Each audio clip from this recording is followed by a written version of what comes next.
Vía Pública.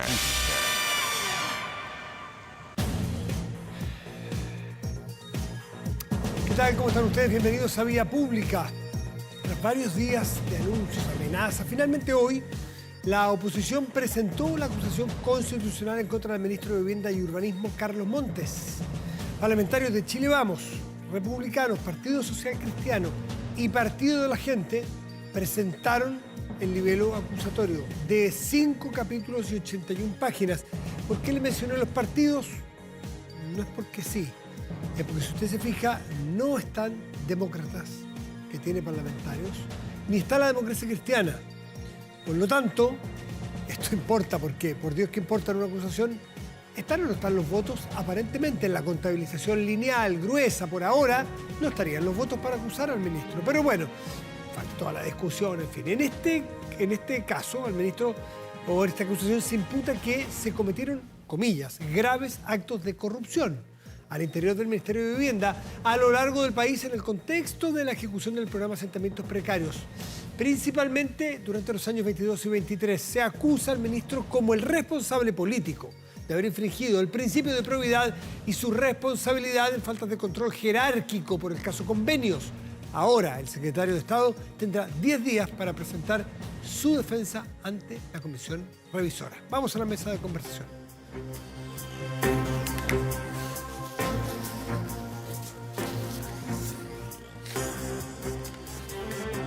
Bueno, y hemos invitado a... Vamos a presentarlo de inmediato. A ver, el senador Juan Ignacio Latorre. Juan Ignacio, senador Latorre, buenas noches, gracias por estar con nosotros. Hola Matías, buenas noches, gracias por la invitación. Bueno, la verdad que lo más profundo que nos toca conversar y por lo cual lo hemos invitado como integrante de la Comisión de Salud, tiene que ver con lo que está ocurriendo en salud, pero es imposible no partir en un segundo porque es el caso hoy de la acusación en contra del ministro Montes. Usted era presidente de RD el momento en que estalla el caso en junio del 2023 y bueno, termina dejando la presidencia de su partido y en su momento señaló que efectivamente sí se le había informado a la subsecretaria que era de su partido y la subsecretaria al ministro en su momento. ¿Le parece sostenible a esta altura de los hechos es que el ministro Montes no tuviera idea de las graves irregularidades que hemos conocido en el caso de Democracia Viva?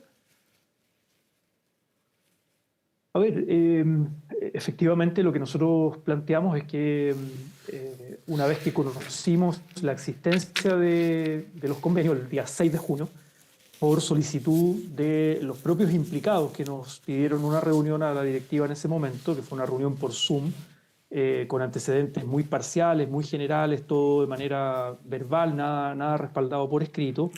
Y lo que decimos es que al día siguiente, a través de un miembro de la directiva, se toma contacto con la subsecretaria para consultarle sobre este asunto, este caso, ¿no?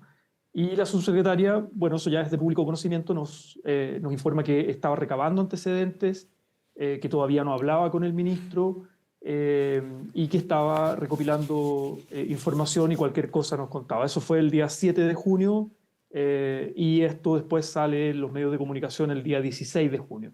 Y lo que el ministro plantea, y yo no tengo por qué dudar de su palabra, es que él se enteró muy al final de todo y que esa minuta que le llegó en su momento a través de su gabinete o que levantó la subsecretaria, no daba cuenta de irregularidades, no daba cuenta de ningún... Y recordemos, Matías, que si no me equivoco, hasta el 20 o 21 de junio, hay que revisar ahí la prensa, la versión oficial que se tenía, ¿no?, en ese momento es que esto se trataba no de una irregularidad, sino que más bien de un descriterio político, de un error grave, por cierto, un cuestionamiento, pero no de ninguna irregularidad. Ahora, y recordemos también, Consejo de Defensa del Estado se demoró hasta, si no me equivoco, finales de agosto para presentar una querella y recopilar todos los antecedentes. Entonces estábamos frente a un caso complejo que evolucionó y que hoy día, todo lo que sabemos hoy, no era claramente lo que sabíamos. Ahora, lo curioso, a esas alturas. Senador Latorre, es que si miramos con retrospectiva, el 2 de mayo la Asociación de Funcionarios de la región de Antofagasta hace un informe muy detallado, no como el que le mandó la subsecretaria al ministro, que era una carilla. Yo le leí ayer. No, este era muy detallado, donde le explica un montón de irregularidades y sospechas de irregularidades y malos tratos a los funcionarios del Ministerio de Vivienda por parte, por ejemplo, del Ceremi, que era miembro de su partido y uno de los que hace negocios con Democracia Viva. Entonces, el origen se habla de irregularidad y después alguien los fue tapando entre medio. La subsecretaria que le entrega un informe bien aguachento al ministro, ¿quiso tapar alguna irregularidad? No, no tengo ningún antecedente para decir que la subsecretaria quiso tapar el caso. Lo que ella cuenta después, ¿no?, es que efectivamente le llega este correo y ella inmediatamente pide información al mismo Ceremi, pero también al programa de asentamientos precarios. Recordemos que esto tiene una estructura nacional, o sea, está... Al señor Trincado. Para la gente que no... Claro, había, no sé si él era el que estaba a cargo en ese momento, pero esto es una estructura nacional, o sea, estos convenios son parte del programa de asentamientos precarios, que es algo nacional, y las seremías le rinden cuenta a esa estructura y también luego la subsecretaría. Entonces, es muy complejo. Sí. Yo lo que he planteado, ¿no?, es que el ministro Montes, cuando él se hace cargo del asunto, pide responsabilidad política, toma la decisión de vincular al Ceremi, pone antecedentes ante el Ministerio Público, pone los antecedentes ante Contraloría, inicia sumario, es decir, se hace cargo proactivamente del caso. Yo creo que es muy difícil para un ministro, incluso para una subsecretaría de un ministerio tan grande, el estar enterado de cada uno de los detalles. Eso se comprende. La misma subsecretaria decía, digamos, ¿no? Y por tanto, yo creo que lo que está haciendo la oposición es más bien un punto político. Yo creo que lo que tú decías en la introducción, Matías, es cierto. No creo que prospere esta acusación en términos de votos. No creo que ni siquiera llegue al Senado. Esa es mi impresión. Me puedo equivocar. Yo no sé si prospera o no. Yo dije que los votos hoy, si lo hacemos lineal por grupo político, no dan los votos. Pero puede haber desorden allí al momento de votar. Por último, porque quiero entrar al tema de salud, que es el que usted nos puede ilustrar mucho cómo avanza, que eso es realmente importante.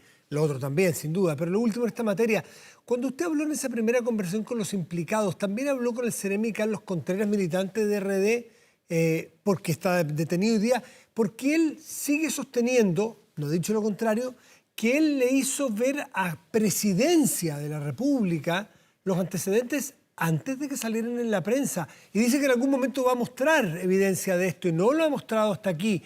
En esa reunión, ¿a usted, Carlos Contreras, le hizo ver que Presidencia sabía de esto? Estamos hablando antes de la publicación.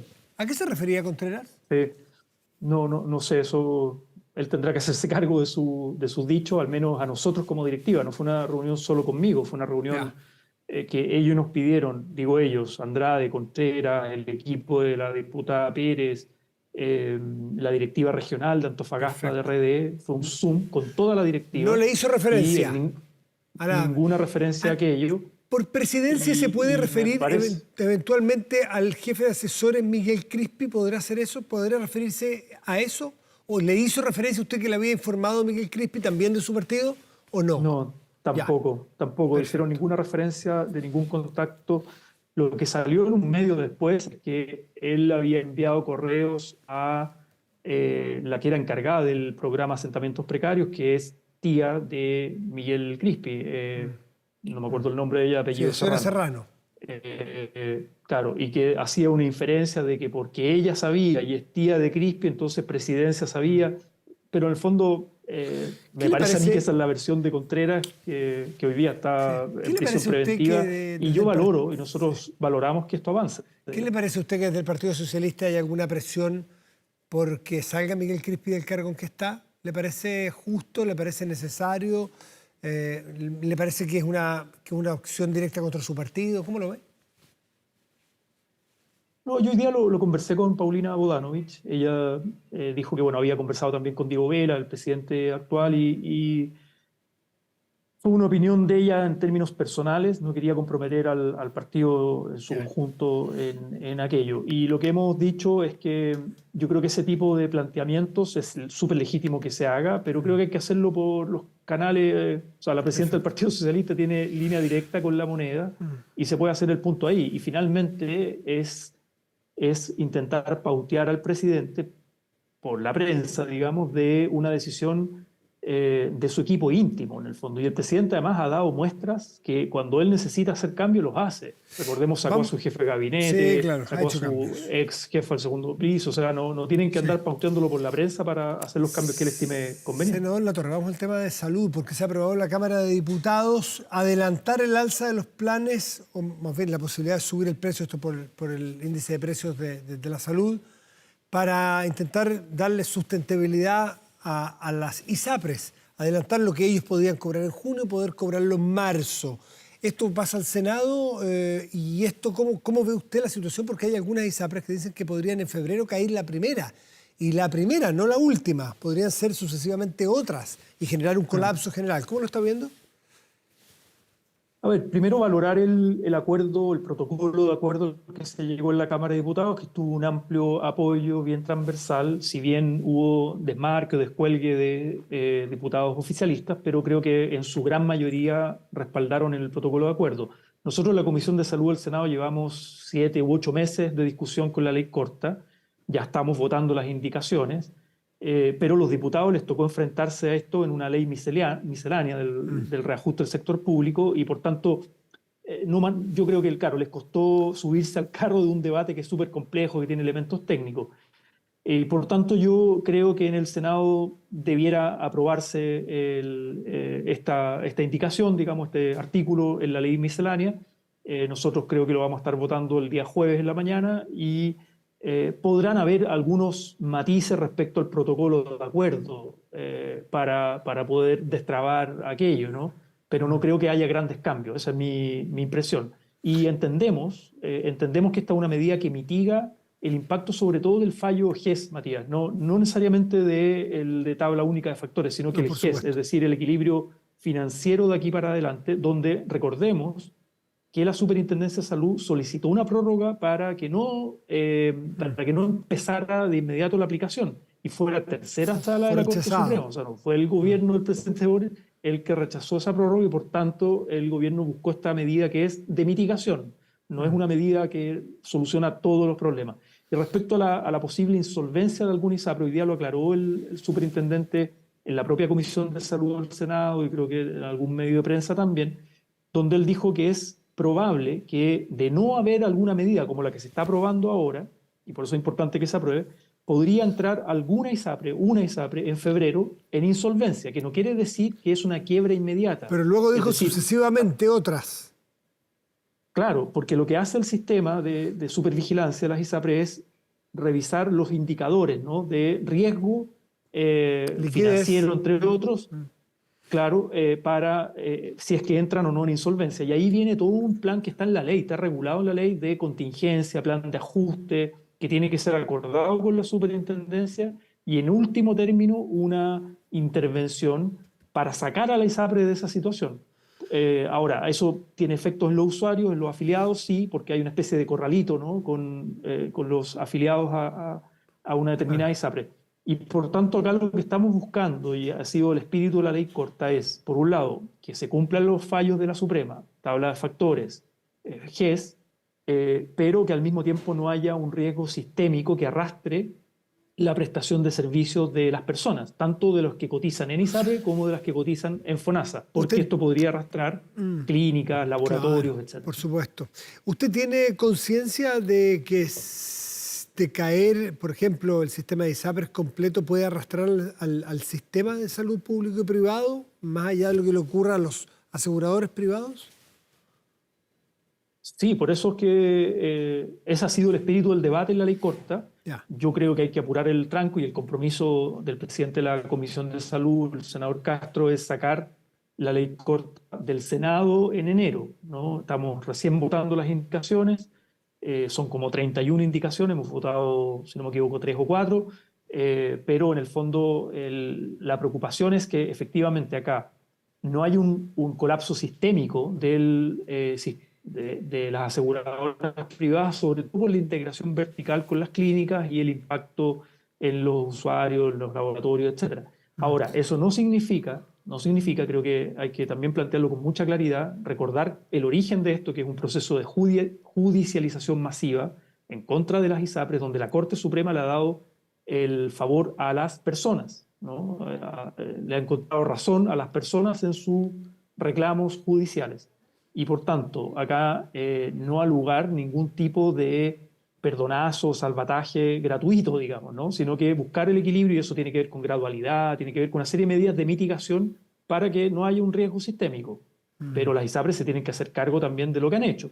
Y la apertura, y esto lo hemos conversado abiertamente con el representante de las ISAPRES en la comisión, que ha estado sentado permanentemente a la mesa, la necesidad de hacer reformas más estructurales al sistema de salud. Es decir, el modelo de negocio de las ISAPRES no es sostenible, María.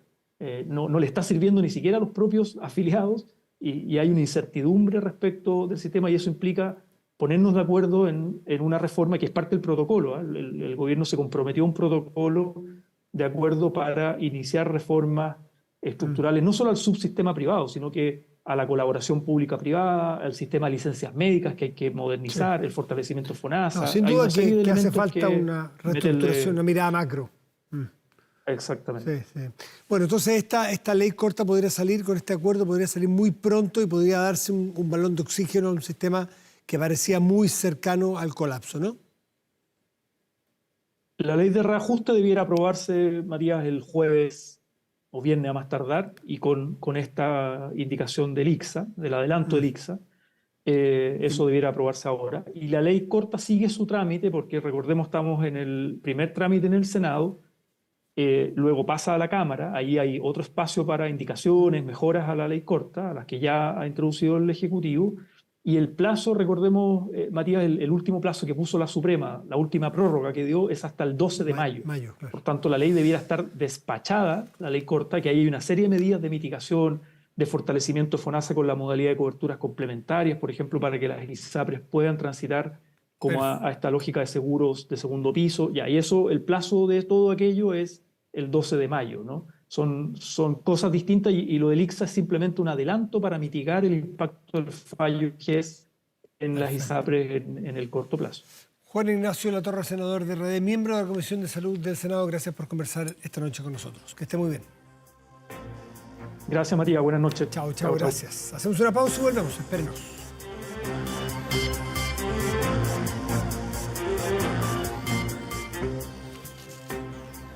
¿Aumenta la delincuencia? No graves robos, evítelos con TPY, la empresa líder en seguridad preventiva con monitoreo de cámaras de seguridad y audio disuasivo en tiempo real. TPY protege 24/7 su empresa y también su hogar. No sea usted la próxima víctima y contrátenos en tpy.cl.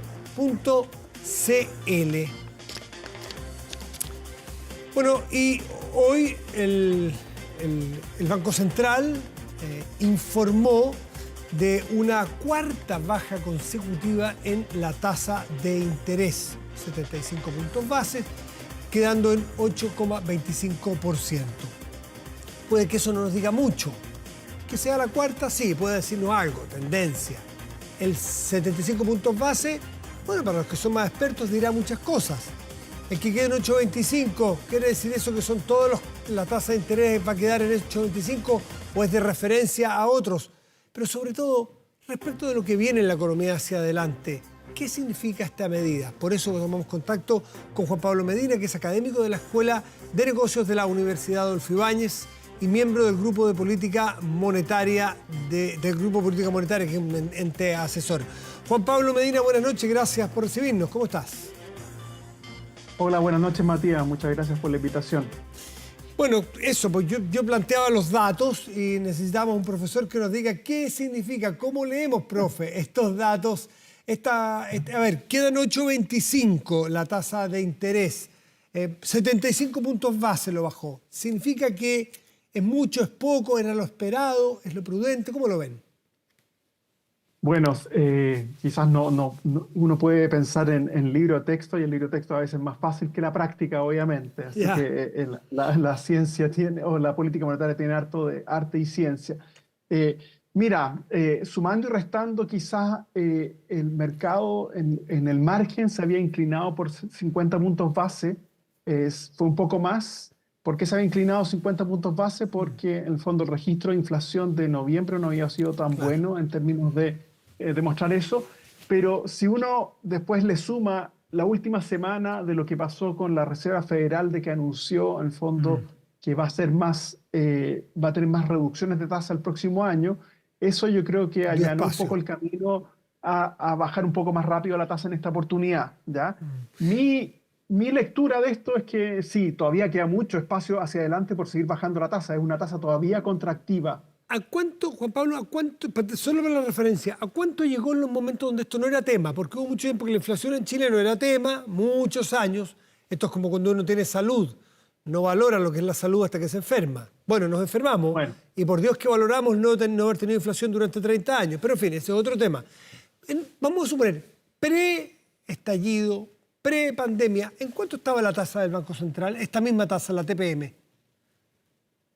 Bueno, una tasa mucho más baja, o sea, estaba fluctuando entre 5 o 6%, había estado en otros momentos promedio, podría haber estado en los últimos, no sé, antes del estallido, 4 años, podría ser un promedio 4%, una cosa así. Es que yo lo pienso como meta en algún momento, llegar a esa estabilización. El Banco Central, obviamente que para la forma de mirar hacia adelante, tiene ciertas como parámetros profundos, podríamos decir, de largo plazo, y efectivamente uno de ellos da cuenta de cuando la economía está de vuelta en su meta de inflación, la economía, el crecimiento del Producto Interno Bruto está creciendo en torno a su nivel tendencial, la tasa de interés debería estar entre 3,5% y 4%. En el fondo, si todas las condiciones fueran normales, en el fondo, eso es lo que uno esperaría. Obviamente que siempre las condiciones normales nunca se dan tan así, pero en promedio eso debería ser lo que uno debería esperar hacia adelante, en el fondo. ¿Y qué significa esta baja de 75 puntos porcentuales? Un tercio de punto, 3/4 de punto. Pero ¿qué significa en la realidad? Si lo cuantificamos, ¿cuánto menos va a costar, por ejemplo, en la vida diaria alguien que dice, entonces mañana voy a un crédito hipotecario porque necesito para tal o cual cosa? O capaz que mañana entonces vaya a buscar un departamento porque tengo un poquito para el pie, porque van a bajar las tasas hipotecarias. Eso no es inmediato, eso tiene un rezago. No es inmediato porque efectivamente esta tasa que controla el Banco Central es una tasa de interés muy de corto plazo y sin riesgo. En el fondo, un crédito hipotecario tiene un riesgo asociado, créditos comerciales, créditos al consumo tienen riesgo, por lo tanto, esta tasa no se... Pero más allá de eso, yo creo que esta semana también el Banco Central va a hacer su informe de política monetaria, el último del año, y yo creo que ahí va a allanar un poco el camino, porque como yo bien te decía y tú bien intuías, hacia mitad de año tenemos que estar más cerca de 4% en la tasa de interés, o 4 o 5%, o sea, igual nos quedan bastantes bajadas por delante. Si todo anda bien, yo creo que igual el Banco Central tiene que ser cauto, en cierto sentido, o tratado de ser cauto. Uno puede ponderar las cosas distinto con respecto a que el trabajo de que la inflación vuelva a 3% no está terminado en los datos, en los registros, porque la inflación sigue por sobre el rango de tolerancia de 2 y 4%, tanto las medidas de inflación total como inflación subyacente todavía no están en el rango de tolerancia. Pero el comunicado dice dos mensajes. Yo creo que van en la línea de esto de poder apurar el tranco durante el próximo año las reducciones de tasa, que lo cual puede ser buena noticia para las personas, porque va a ir transmitiéndose paulatinamente eso en tasas de interés más bajas. Eso, ¿cuánto este rezago, Juan Pablo? Porque si tú dices, mira, esto es una tasa de referencia, si se quiere, una tasa corta, sin riesgo, ¿no es cierto? Pero ¿de qué sirve? Voy a ser de abogado del diablo, no es que diga que no sirve, pero quiero que nos explique. ¿De qué sirve si no podemos hacer la lectura inmediata con las personas o las empresas? Porque cuando se sube la tasa de interés es porque la economía está recalentada. Cuando se baja es cuando se le quiere insuflar, ¿no es cierto?, más energía a la economía. Y eso significa más energía, que más personas vayan a pedir un crédito, hagan una inversión, una industria, o la persona pida un crédito para comprarse un auto y se echan de la economía. Pero si no pasa a las personas la tasa de interés o a los créditos del mercado, ¿de qué sirve esta tasa de referencia? No, o sea, sirve. Lo que pasa es que no estamos pensando que el crédito a las personas, el consumo va a ser 4%. Lo que va a pasar es que ese paralelo, al fondo se va a mantener un paralelo. O sea, si va a bajar... Porcentualmente lo mismo. Va a ser, claro, va a bajar en algún momento lo mismo, aunque son niveles más altos estas tasas de interés de consumo hipotecaria, porque tienen asociado más largo plazo, más riesgo. Pero en el fondo va a haber un traspaso. Proporcionalmente, pero no es que se va a equiparar, no va a llegar al Banco Central, me está diciendo, pero sí se va a bajar. Claro. Proporcionalmente sí se pasa al mercado.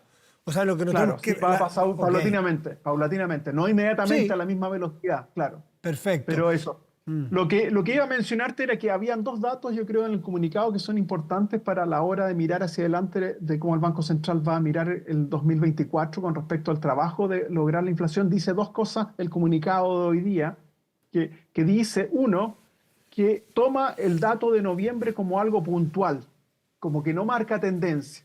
¿Ya? O sea, yo creo que está allanando con esa, es un primer elemento para allanar el Ya. camino de que dice el trabajo está acercándose a estar completamente realizado en lograr que la inflación de Este, vuelta esté, es decir, ¿ya? la inflación que conocimos la semana pasada, que fue alarmantemente alta, fue una rareza, pero la tendencia de la inflación sigue a la baja, con lo cual vamos a poder seguir Claro, bajando tasas. Ya. claro. Y el otro dato que decía el comunicado es que dice la inflación tiene muchos componentes volátiles en el fondo. Las papas, los tomates, que a veces no tienen Claro. que ver con la condición macroeconómica.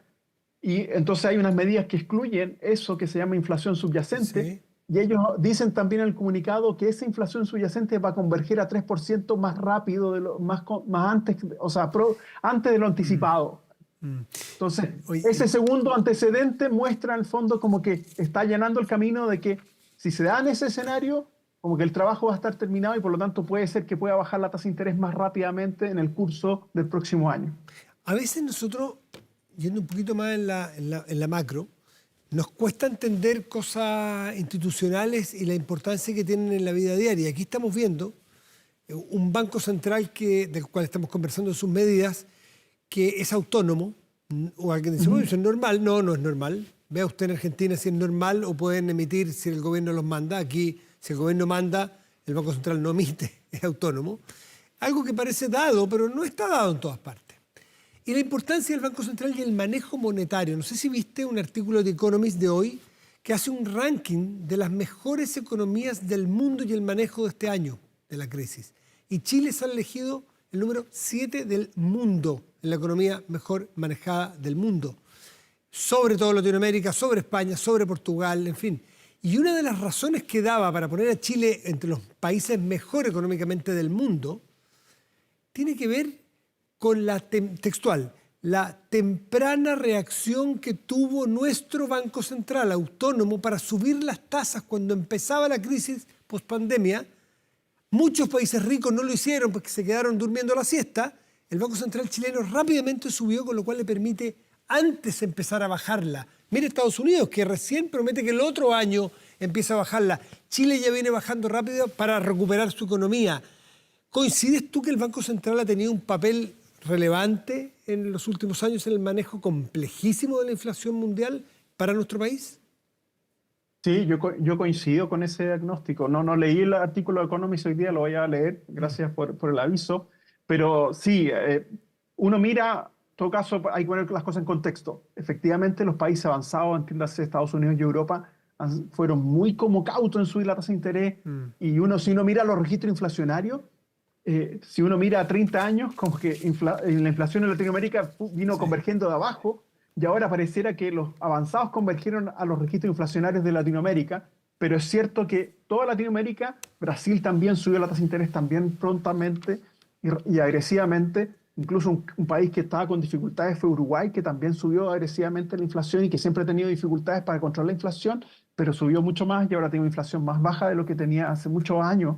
Y Chile dentro de eso también resalta. Y no hay que olvidar que dentro de todo, yo sé que el panorama hacia adelante puede ser complejo en términos de política fiscal y hay muchas discusiones, pero este año la política fiscal sí hizo un ajuste en el fondo. O sea, Bueno, por el libro supuesto. texto el libro texto de que uno tiene que ser contracíclico es súper fácil hacerlo cuando la economía está mal, en el fondo, y relajar las condiciones. Cuando las cosas tienen que moverse hacia el otro lado y uno tiene que apretar el cinturón, cuesta más Claro. y efectivamente en este momento se testea esa resolución y se testeó favorablemente tanto en el pie de política monetaria como en el pie de política fiscal este año. Exactamente, es que cuando decimos que la política está mala en nuestro país siempre, bueno, aquí tenemos dos factores. Una, porque el ranking de Economist no solamente habla sobre el manejo monetario del Banco Central, son varios factores los que mide para hacer este ranking. Y no recuerdo exactamente si considera también lo que hace justamente el gobierno, porque el Banco Central es autónomo, tasas. Y lo hace, como lo hemos reseñado, muy bien, muy a tiempo, muy atinadamente. Y no sé si lo agrega The Economist, pero también en la política, ya no monetaria, sino fiscal, es decir, el Ministerio de Hacienda, por lo grueso, ha sido sumamente austero en bajar el gasto para quitarle presión también. Es decir, tenemos un gobierno y un ente autónomo, dos que es como el alicate, ¿no es cierto?, con las dos tenazas de la economía, que han funcionado de manera muy coordinada y muy atinada para sacar a Chile de la crisis. Entonces, también hacerse un poco de cariño como país, porque somos tan autoflagelantes a rato. Yo creo que sí, o sea, y es bueno ese punto porque yo creo que sobre eso hay que construir consenso sobre estos temas que en el fondo que a veces cuando uno no cuida estas cosas, en el fondo después se extraña y es más difícil recuperar. Exactamente. Exactamente, porque es como, la historia de la inflación es como, claro, como alguien decía, es algo que uno puede pensar de que es fácil mantenerlo, pero después es fácil también perderlo de alguna manera y sobre todo cuando uno tiene como reputación y cosas así, como que a veces puede ser que las acciones con esto, o sea, por ejemplo, hay un dato importante, dentro de todo la inflación fue súper alta, pero llevamos varios meses, y el Banco Central también lo dice, en que las expectativas de inflación a 24 meses está en 3%. Y a pesar del fondo, y eso habla de que en el fondo como que hay una credibilidad sobre el Banco Central. Tal cual. Oye, y se me quedó dando vuelta ahí el tema de las personas que nos escuchan y las expectativas, tú mencionas, de cuándo podrían llegar, no decir los niveles históricos que estuvieron las tasas por tantos años, las tasas hipotecarias, por ejemplo, que tiene un efecto de rebote muy grande en la economía general. Mire lo que está pasando en la industria de las inmobiliarias, de los que están muy paradas, muchísimas inmobiliarias han quebrado, ¿no es cierto?, con el déficit habitacional que tenemos. Es un problema, ¿no?, al no haber mercado profundo y amplio del crédito hipotecario. ¿Cuándo podríamos volver a niveles más razonables? ¿Cuándo debería reaccionar el mercado inmobiliario, de las tasas inmobiliarias, de las tasas hipotecarias? ¿Con Eso qué va a ser rezago? mucho más, sí, va a ser mucho más lento. Yo creo que puede ser que a final del próximo año pueda haber unos niveles más bajos. Pero mira, yo creo que todas las cosas a su tiempo en realidad van a ir bajando. Hay que tener cautela, pero yo creo que yo no me atrevería a decir que, y esto siempre lo he dicho otras veces, porque en fondo, cuando uno encuentra su casa de los sueños, en el fondo quizás uno siempre va a hacer el esfuerzo de comprarlo más allá del momento. Quizás hay momentos un poquito en el margen de que pueden ser tasas más convenientes. Eso uno. Y lo último, en el fondo, que no quiero ser como un pájaro de mal agüero acá, pero sí es cierto que en su conjunto igual la economía tiene más riesgo, en el fondo. Entonces, como eso que tu pregunta, volver a los niveles normales, tiene una componente que ya no tiene que ver con la política monetaria, que tiene que ver con el riesgo país y riesgo, en el fondo, del crecimiento futuro. Y ahí hay otras variables. Claro, y entran otras variables y por eso la tasa de los créditos hipotecarios tienen 8 elementos, la tasa de interés, una mirada así, pero también los riesgos. Y esa otra dimensión todavía está por resolverse en muchos aspectos, como salió todos estos días, la discusión era si el resultado plebiscito era reducido o no la incertidumbre, no era evidente. Y bueno, y al final podemos ver que está relativamente internalizado por solamente un indicador, que el tipo cambio relativamente movió un poquito en la mañana de ayer y después volvió a los mismos valores. Sí. Sí, sí. ¿Y cuáles son esas otras variables que tienen frenada esta economía o que no le permite dar el salto que requiere esta economía? Vemos empleo, vemos, en fin, vemos ciertas complicaciones en el año que viene. Claro, o sea, una de las cosas que es Inversión. más allá del freno, claro, que es inversión, y lo otro que tiene que ver con el largo plazo también tiene que ver con el ahorro de largo plazo y los fondos pensiones, los retiros efectivamente dañaron un poquito el mercado de capitales en la parte más larga y eso en el fondo efectivamente tiene un impacto en las tasas de interés de más largo plazo. Claro, es con el ahorro que nos gastamos en los retiros, con ese ahorro se prestaba plata. Y al tener ese gran cúmulo, 150.000 millones de dólares que tenían los fondos, era el respaldo para prestar plata barata y a largo plazo. Al tener menos plata, claro, se presta más corto plazo y más caro. Claro, exacto. O sea, como que se acaba un poco esa liquidez que había de largo plazo, podríamos decir, y por lo tanto eso tiene un impacto en tasa de interés. Y eso tiene una contraparte en los créditos hipotecarios porque es el espejo, en el fondo, de tasas más largas. ¿ya? Los retiros los vamos a mirar en 10 años más y no vamos a haber creído el disparo en los pies que nos hicimos. Por mucho que digan que eran momentos de mucha necesidad, que duda que había, pero no evaluar con altura de miras otras variables de ayuda a las personas que sí lo necesitaban versus gastarse los ahorros, porque ha tenido costos no solamente en el ahorro propiamente previsional, sino que de la economía en su conjunto, que bueno, habrá papers y habrá doctores y postdoctores que lo estudiarán con mucho tiempo para ver si no cometemos los mismos errores, pues.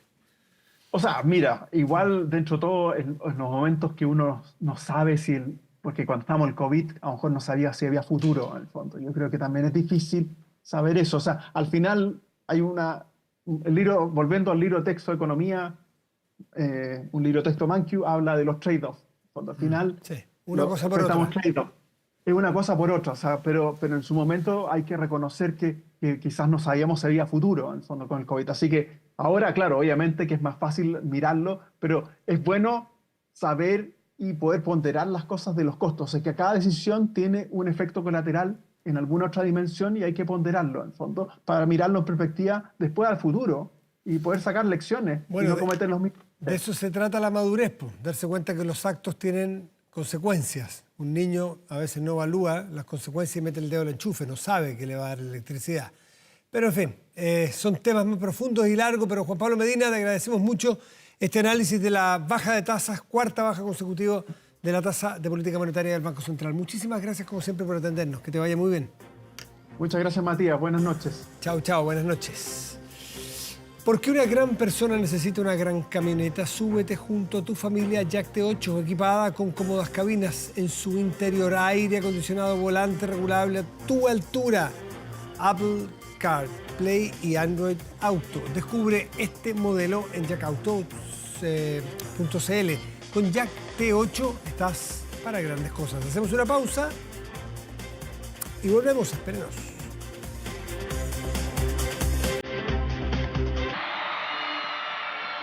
Estamos de vuelta en Vía Pública, revisamos nuestro portal de contenidos y noticias 24horas.cl, que en este momento destaca lo siguiente: Cernac denuncia retail y supermercados por pedir